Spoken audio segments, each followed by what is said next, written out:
আসসালামু আলাইকুম ভিউয়ার্স, স্বাগত জানাচ্ছি আমার চ্যানেল মারুফাস ক্রিয়েশনসে। আজকে আমি আপনাদের জন্য নিয়ে এসেছি অন্যরকম একটি মজাদার চটপটা আনারসের চাটনি। এটা বানানো খুবই সহজ আর খেতে কিন্তু অসাধারণ। চলুন দেখে দিচ্ছি এটা আমি কিভাবে বানিয়েছি।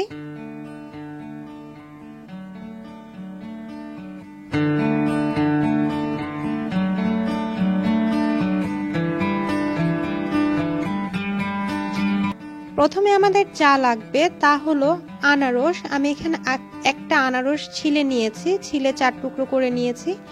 এবার আনারসের এই যে দেখেন এই চোখগুলো কিভাবে পরিষ্কার করা যায় খুব তাড়াতাড়ি এবং খুবই সুন্দরভাবে সেটা আমি দেখিয়ে দিচ্ছি।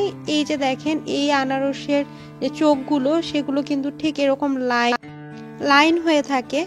তো এখান থেকে আমি আপনাদের দেখিয়ে দিচ্ছি খুব সহজভাবে কিভাবে আপনারা এটা ক্লিন করতে পারবেন। তো আমার একটা ছুরি লাগবে আর ঠিক এভাবে আপনারা দেখে নেন, আপনাদের দেখে বুঝে নিতে হবে কিভাবে আমি করছি।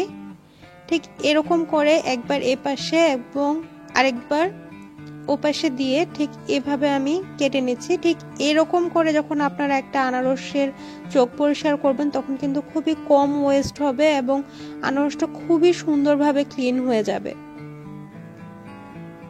আপনারা চাইলে আনারসটা কিন্তু আস্ত রেখেই এটা করতে পারেন, অর্থাৎ আনারসটা পুরোটাই ছিলে নিয়ে তারপরে এভাবে এটা করে দেখতে পারেন। আর যদি আপনাদের এটাকে খুব ভারী মনে হয় বা অসুবিধা লাগে তাহলে কিন্তু আমার মতো এরকম 4 টুকরো করে নেবেন। আমি ঠিক এভাবে সবগুলো আনারস ক্লিন করে নিচ্ছি। দেখেন সবগুলো আনারস কিন্তু ক্লিন করে নিয়েছি। ক্লিন করে নেওয়ার পরে এরকম হয়েছে, সবগুলো টুকরো ক্লিন করে নেওয়ার পরে এরকম হয়েছে। আর কি সুন্দরভাবে সবগুলো চোখ পরিষ্কার হয়ে গেছে। এটা কিন্তু আনারসের চোখ পরিষ্কার করার সব থেকে সহজ উপায়। আর দেখেন এটা কিন্তু একটা খুব সুন্দর ডিজাইন হয়েছে। এবার যা করব এই আনারসের যে টুকরোগুলো আছে সেগুলোকে খুবই ছোট ছোট পিস করে নেব। এগুলো তো বড় টুকরো আছে, তো এগুলোকে আমি এখন মোটামুটি ছোট সাইজ করে কেটে নিচ্ছি। আচ্ছা, আমি কিন্তু আনারসের মাঝে যে একটা শক্ত শাঁস থাকে সেটাও ফেলে নিয়েছি, সেটা কিন্তু রাখা যাবে না। আনারসের একদম নরম যে পার্টটা সেটাই রাখতে হবে। তো আমি এরকম ছোট ছোট টুকরো করে নিচ্ছি। আপনারা দেখে বুঝতে পারছেন কতটুকু সাইজ করে নিচ্ছি। আপনারা যদি মনে করেন এর থেকেও ছোট সাইজ করে নিতে পারেন। ঠিক এরকম সাইজ করে নিয়েছি। এবার যা করব তা হলো চুলায় আমি একটা কড়াই গরম করতে দিয়েছি এবং এতে খানিকটা সরিষার তেল দিয়ে নিচ্ছি। এবার আমি কড়াইটাকে খুব ভালো মতো গরম করে নিব। এবার এতে আমি দিয়ে নিচ্ছি কালো সরিষা 1 চা চামচ আর দিয়ে নিচ্ছি 2-3টে শুকনো মরিচ। এখানে কিন্তু শুকনো মরিচই দিবেন, শুকনো মরিচের গুঁড়ো দেওয়ার দরকার নাই, তাহলে কিন্তু খুব ঝাল হয়ে যাবে। আর দিয়ে নিচ্ছি সামান্য একটু 5 ফোড়নের গুঁড়ো, এই 1 চা চামচের মতো। এবার সবগুলো উপকরণ একটু নেড়ে চেড়ে ভেজে নিচ্ছি। বেশিক্ষণের জন্য না, 10-12 সেকেন্ডের মতো এটাকে একটু নেড়ে চেড়ে নিব। চুলার জালটা কিন্তু এই পর্যায়ে মিডিয়াম টু হাই ফ্লেমে আছে।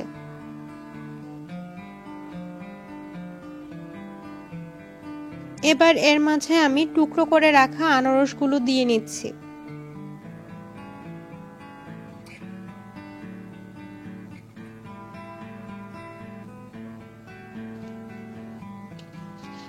এবার এটাকে একটু নেড়ে চেড়ে নিতে হবে।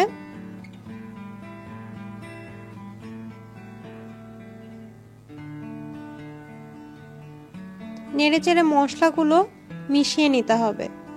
এবার যা করছি তা হলো আমি এখানে 1 চা চামচ পরিমাণ লবণ দিয়ে নিচ্ছি। লবণটা কিন্তু আপনারা আপনাদের স্বাদ মতো দিয়ে নেবেন। যদি আনারসটা একটু টক হয় তাহলে কিন্তু লবণ আরো একটু বেশি দিতে হবে।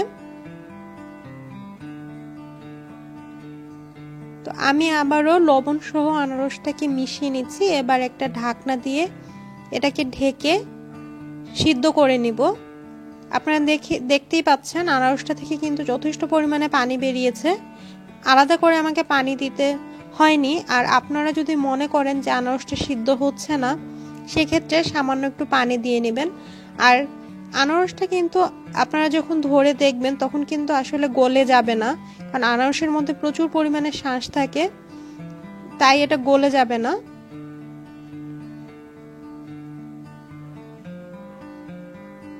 এবার যা করব, এখানে আমি দিয়ে দিচ্ছি প্রায় 1.5 কাপের মতো চিনি। আর এই যে চিনির পরিমাণটা, সেটাও কিন্তু ডিপেন্ড করে যে আপনার আনারসটা কতটুকু মিষ্টি। আপনার আনারসটা যদি মিষ্টি হয় তাহলে কিন্তু চিনির পরিমাণ কম লাগতে পারে, আর আনারসটা যদি টক হয় তাহলে কিন্তু চিনির পরিমাণ একটু বেশি লাগবে। চিনিটা দিয়ে আমি আরো ভালো মতো মিশিয়ে নিচ্ছি। এবার মিশিয়ে নেওয়ার পরে পানিটা শুকানো পর্যন্ত অপেক্ষা করব। ঠিক এই পর্যায়ে কিন্তু এই যে চিনির শিরাটা আনারসগুলোর ভিতরে ঢুকে খুবই সুন্দর একটা স্বাদ নিয়ে আসবে। আপনারা দেখেই বুঝতে পারছেন কালারটা কিন্তু চেঞ্জ হয়ে গেছে, আর ঝোলটাও কিন্তু গাঢ় হয়ে গেছে। আর এটা কিন্তু একদম অসাধারণ রসগোল্লার মতো লাগছে। এটা যখন মুখে দিবেন তখন কিন্তু বুঝতে পারবেন এটা কিন্তু আসলে একটা রসগোল্লার মতো মিষ্টি হবে। তো এই পর্যায়ে আমার আনারসের চাটনি হয়ে গেছে। এবার আমি চুলাটা নিভিয়ে আপনাদের সার্ভ করে দেখাচ্ছি। তৈরি হয়ে গেল ঝটপট আনারসের চাটনি। এটা করতে কিন্তু খুব বেশি একটা সময় লাগে না, এই আধা ঘন্টার মধ্যে এই চাটনিটা হয়ে যায়। আর এটা খেতে কিন্তু একদম টুসটুসে রসগোল্লার মতো। তো আপনারা এটা তৈরি করে অবশ্যই আমাকে জানাবেন কেমন হয়েছে। আল্লাহ হাফেজ।